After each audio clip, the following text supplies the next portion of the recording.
জয় জগন্নাথ। রথযাত্রায় কেন লক্ষ লক্ষ মানুষ জগন্নাথ দেবের রথ টানেন?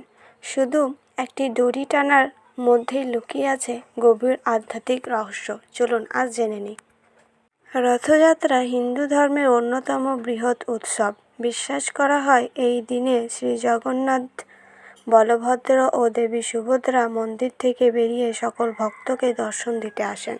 তাই জাতি, ধর্ম, বর্ণ নির্বিশেষে লক্ষ লক্ষ মানুষ রথের দড়ি টেনে প্রভুর সেবা করার সৌভাগ্য লাভ করতে চান।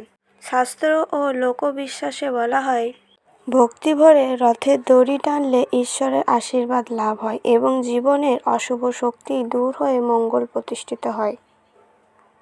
রথ টানা কেবল একটি আচার নয়, এটি ভক্তি, ঐক্য ও আত্মসমর্পণের প্রতীক। প্রভু জগন্নাথ দেব সকলের জীবনে শান্তি, সুখ ও সমৃদ্ধি দান করুক। জয় জগন্নাথ।